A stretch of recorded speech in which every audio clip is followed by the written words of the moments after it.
एक पिंड च रहन वाले बंदे ने ना गारे का कच्चा घर बनाया ते गारे का उन्हें घर बना लिया, तो उन्हें ना छोटी जी मस्जिद बनाई जिथे सिर्फ ना 7 बंदे नमाज पढ़ सकन, क्योंकि वो 7 ही पुत्र सीगे। ते जदों उन्हें मस्जिद बना ली ना, उन्हें अपने पुत्रां नूं हुक्म दिता कि आओ मेरी गल सुनो। पुत्र इकट्ठे हो गए ते उन्हें कहा पुत्र मैं मस्जिद तो बना ली है, लेकिन मेरे दिल की ख्वाहिश आ कि मैं जिहड़ी इहदी लपाई है ना वो जन्नत की मिट्टी दे नाल करां। ते जाओ मेरे पुत्र जन्नत की मिट्टी लभ के लैके आओ। पुत्र परेशान हो गए, उन्हें कहा अब्बे नूं की हो गया भी जन्नत की मिट्टी कित्थों लभेगी, लेकिन प्यो का हुक्म सीगा, बाप का हुक्म सीगा। 6 दे 6 पुत्र ना निकल गए ते एक पुत्र ना थोड़ा बीमार सीगा, वो घरे ही रह गया।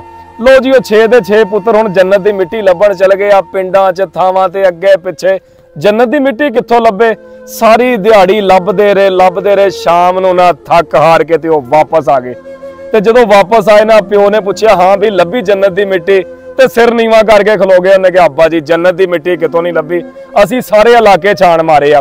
ते जदों उन्होंने निगाह मारी ना, जिहड़ा 7वां भरा सी ना, उहदे हल वेख्या ते जवान ना एक बोरी भर के बैठा होया। उन्होंने कहा हाँ बई तू आ बोरी किहड़ी शै दी भरी बैठा। जदों जाके वेख्या ते मिट्टी की बोरी भरी। प्यो ने पूछया कित्थों आई आ, उन्हें कहा अब्बा जी ये जन्नत की मिट्टी आ। उन्हें कहा तू घरे बैठिया कित्थों लभ ली जन्नत की मिट्टी। वाह सुभान अल्लाह। उन्हें कहा अब्बा जी मैं मां दे पिछे पिछे सवेर दा फिर रहा, जिथे जिथे मां कदम रखदी सी ते चकदी सीगी, मैं उत्थों भूरा जिन्नी मिट्टी चक लेना सी।